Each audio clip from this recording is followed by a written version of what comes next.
Welcome back to Inspire, everyone. My name is Samantha. I'm your host, and today I'm joined by Derick Fage, who is the host of Breakfast Television Montreal and the ambassador for the Canadian Continence Foundation. Welcome. Thank you. Thanks for having me. I'm surprised I got that right. I was like, this is not going to come out. I'm going to stumble on this word. Perfect. Yes, awesome. So for those who don't know you, tell us a little bit about what you do. Well, I host a morning show each and every morning here in Montreal on City. 6 till 9, so it's early wake-ups. No kidding. I get up between 3:15 and 3:30 each and every morning. Before the sun? Before the sun, before anybody else is up. We call it stupid o'clock in the morning. Sounds about right. The rest of my coworkers and I. Yeah, so, that's really preparing for the show in the morning. Of course, we're a mix of news and sports and, what's happening, pop culture, weather and traffic. Right. And, really meeting different characters here in Montreal, talking about what's happening in our city, inspiring people, interesting stories, charity events. But my job really starts at about 4:15 in the morning. I prepare for that morning show, usually review all the information, go online, see what's making news, see what's breaking out there. And then 6 till 9, I'm on the show. And then after the show, you really prepare for the next day. So you're done your morning by the time most of us are just getting up and going to work. Pretty much. Everyone thinks it's just that 6 to 9, like, oh, you have a great job, 3-hour job. And right. I'm usually out of the office between 12 and 1 o'clock. So I put in a full day. It's a full day? Yeah. So you say that, you're inspiring, you're listening to inspiring stories. You're quite inspirational yourself. So you recently delivered an amazing TED Talk. Thank you. And I mean, so many people who I've spoken to or within my network were totally moved by it. So how was that experience for you? I tell people it's probably one of the top 5 experiences Awesome. I've ever had, just from the response from people. I'd shared my story previously, but I think the more you share it, the more feedback that you get from people, you realize that what you're doing is actually affecting people, and hopefully affecting some change.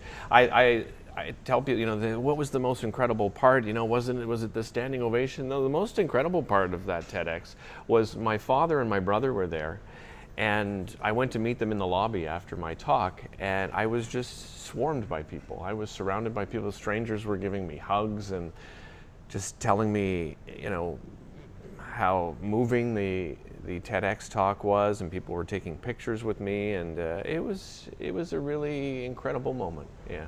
Awesome. And so when you embarked on this journey in the life of media, did you expect that you would be changing lives?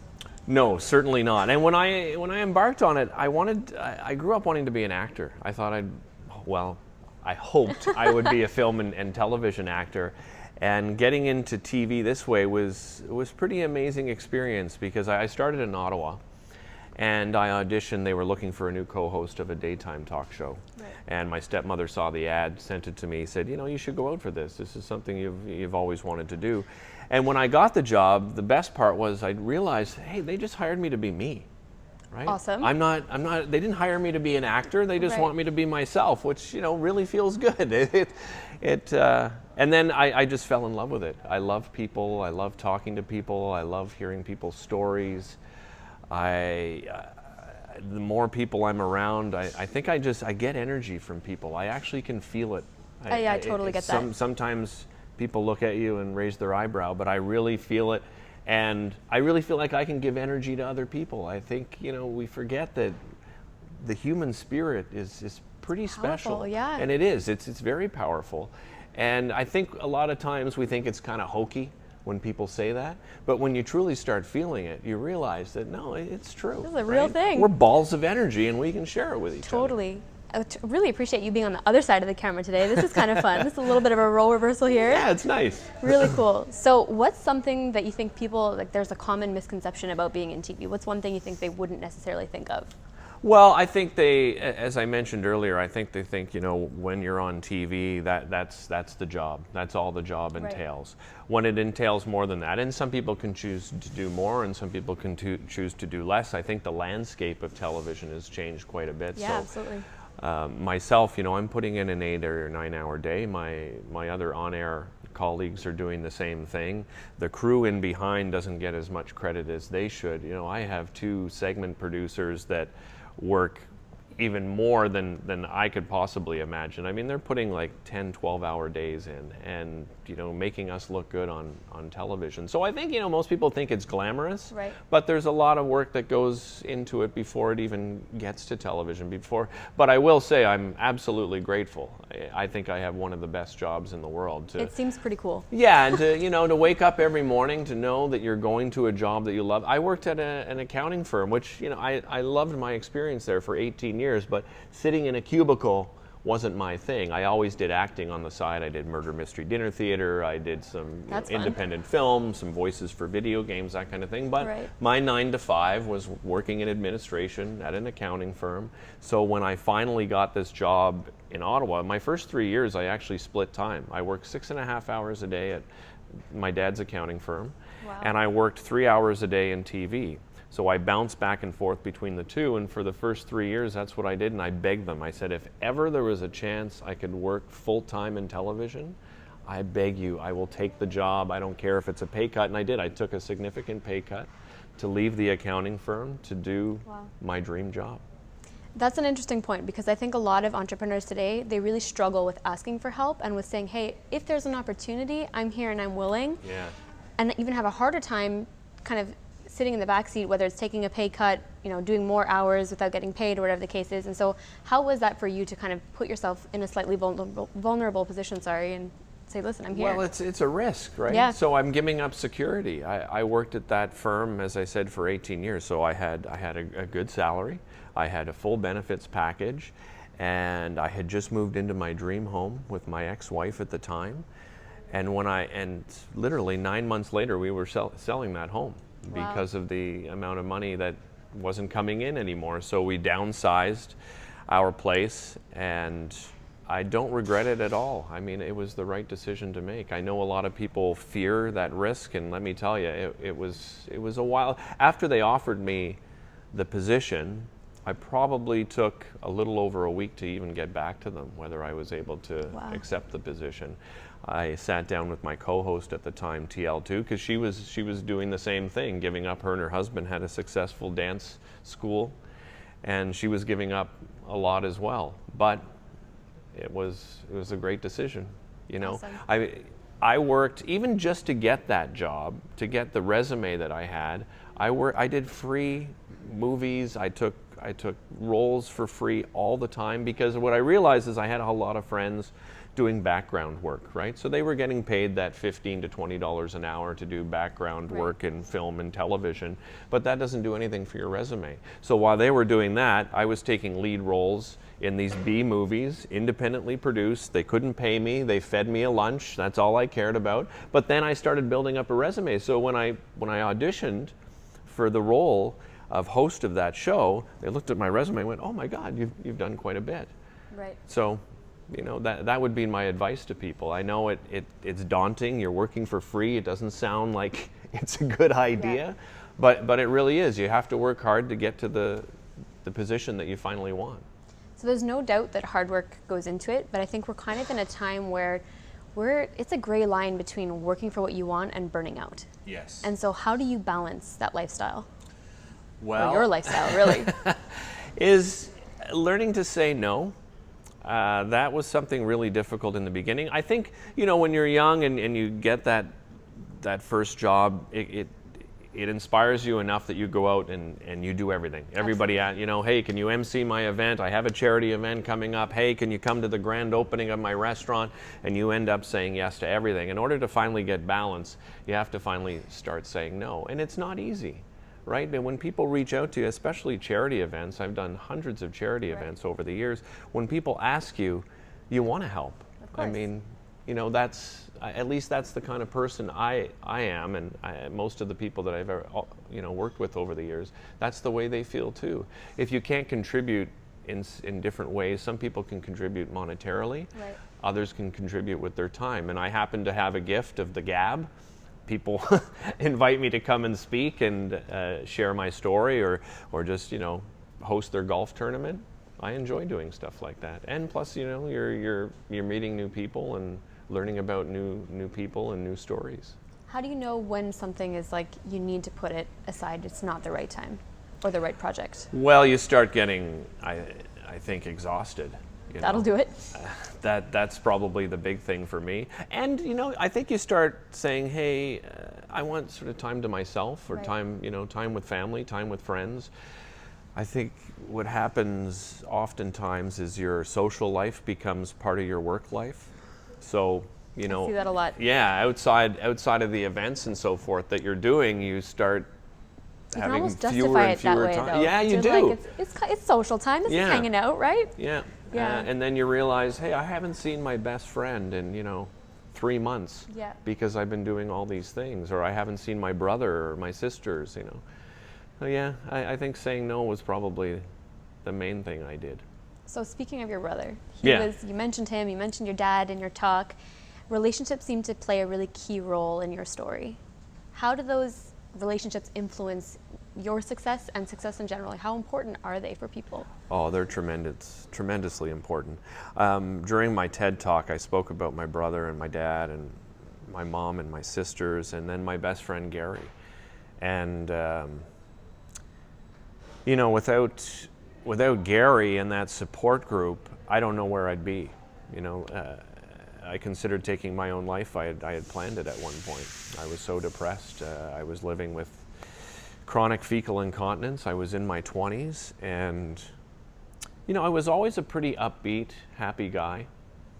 And then I got into a point where I started getting into intimate relationships, and I was having a very difficult time with it.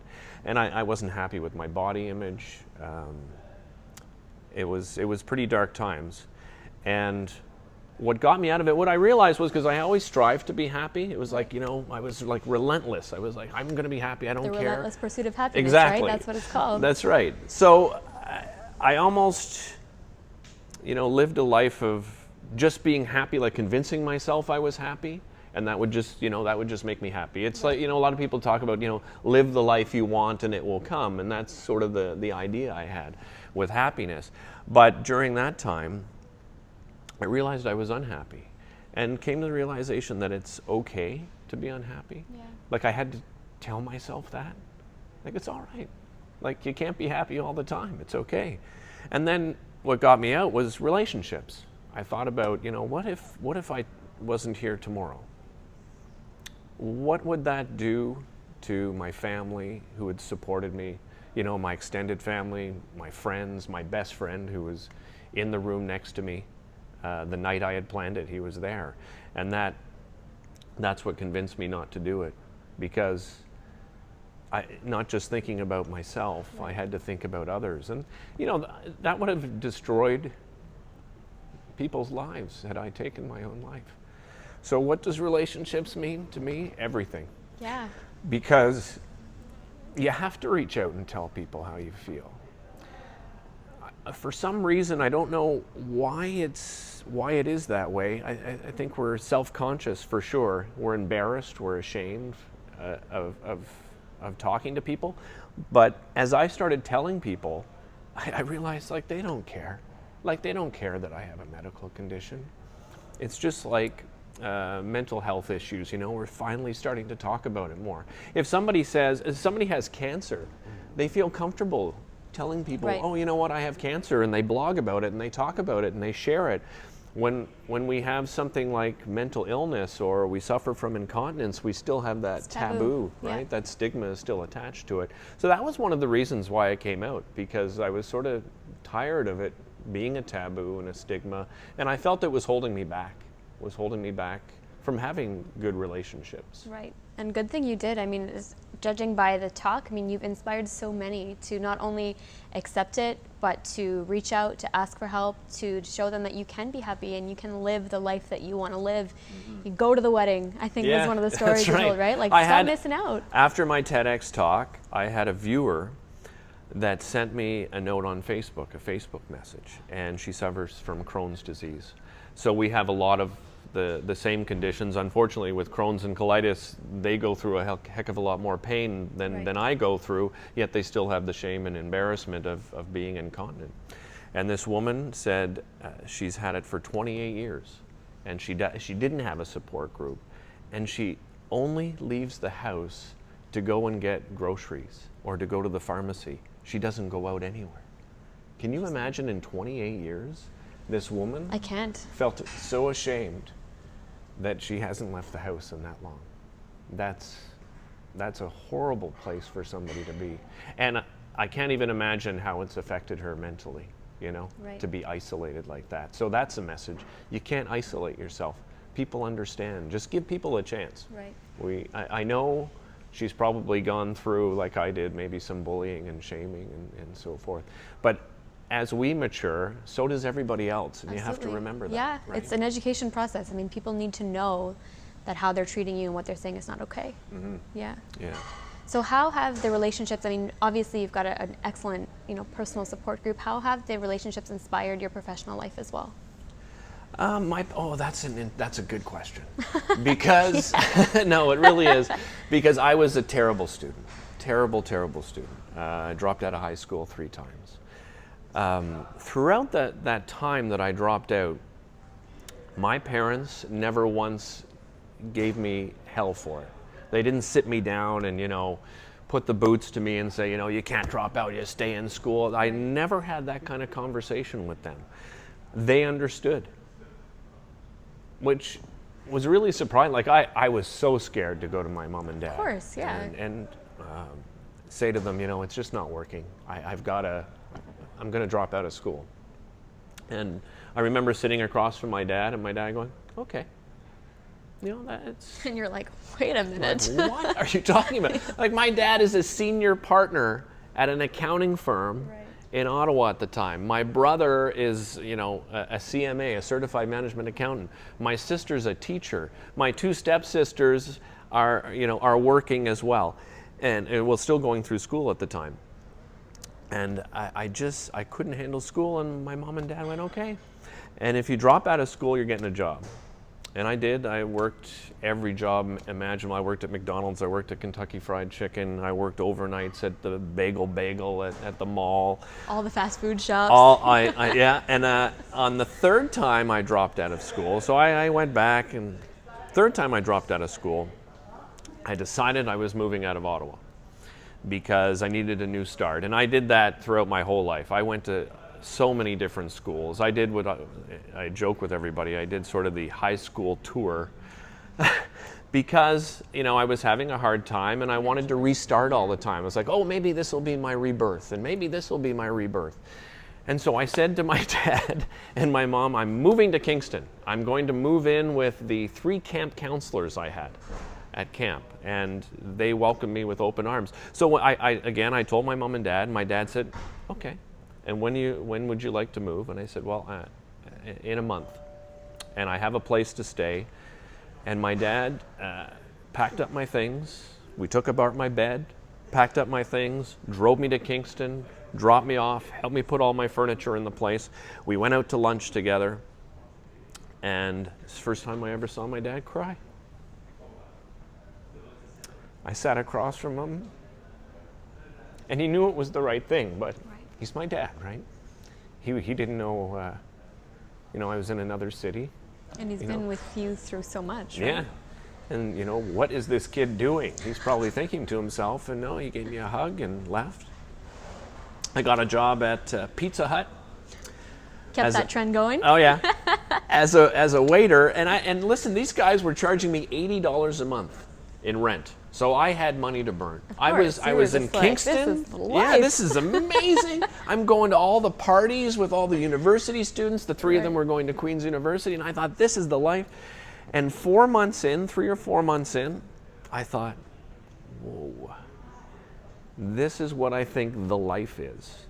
And nothing against being a waiter at Pizza Hut, but I thought, no, I've always wanted to do more than that. Like, I can't think that this is where I want to be in life. I have more ambition than that. Called up my dad, said, hi, Dad, I made a mistake. And then he went into now you know what it's like to work and pay bills. I said, no. I am making good money. I'm only getting paid $80 a month. Only paying $80 a month in rent. But that's what scares me, is I'm having this great time. And I think this is such a grand life, and I don't think this is what I want for myself. Right. I don't think this is what I want. I want to go back to school. And my dad's like, what? He's in the background. Like, Yes! So he came, he picked me up. I thanked the guys, 3 of the best people I've ever met in my life, Roger, Chris, and Dave Rolston. Dave and Chris were twin brothers. And you know, having a relationship like that with your parents where you could feel like you could tell them anything and make choices that you knew weren't choices that they would hope for you, but that they trusted that it was the best thing for you at the time. so I love that your idea, your perception of success has matured over the years. I mean, what would you define as success today? Success to me isn't measured even in career or monetary success. I think success to me is how you make people feel. I love that. You know, if you get a reaction from people that is, you know, you can tell it's special. If you sit down and you talk to people and you really listen to people, they feel it and they appreciate it. Success to me is just, I don't know, how people feel about you is the main thing for me. That's all I want, is people to feel good when I'm around them. I said it in the TEDx talk. Make people feel good. We forget, you know, and I don't mean, you know, oh, you look beautiful today and things like that. I mean like really meaningful things. Right. Like, you know what, you're a great interviewer. Like, thank you so much for this opportunity. No, honestly, but you are. But we fail to tell people that. Right. You know, like my colleagues at work, if they have a great interview, I praise them for, you know. So important. Like, what a great interview that was. It doesn't happen often enough. You're the people behind the scenes, you know, that you know, in TV we often don't even mention on TV. You know, every once in a while I try to tell people at home, hey, you know, it's not just us. Yeah. There's this great team, you know, that packaged together and put together this show. Like, it's a 3-hour show. It's a pretty daunting task. And to have the kind of colleagues that I do at Breakfast Television, you know, where, again, you know, new guys starting in January 2016, have to sit down with them and have the uncomfortable conversation of, hey, by the way, I suffer from fecal incontinence and I may need your help. You know, there may be a moment on live television where I'm going to go, BRB. Gotta go. Exactly. Yeah, just praise people's successes. You know, like, I think often too, in any job, we're always worried that if we praise someone's success, that means something bad for us. Yeah. Right? Like, I don't want to praise you as a great interviewer because, you know, what if you come and take my job? Yeah. That's not the way it works. There's enough to go around. 100%. In any job. Yeah, absolutely. You know? Absolutely. And what kind of morale does that give to the rest of your colleagues? Right. Right? It only builds comfortable relationships. I love that you are the living and breathing definition of your version of success. That's awesome. It's really, truly, truly great. And such a pleasure to have you on. Thank you so much for joining us. Oh, my pleasure. Thanks for having me. Great. Thanks, everyone. This has been Inspired. Tune in next time.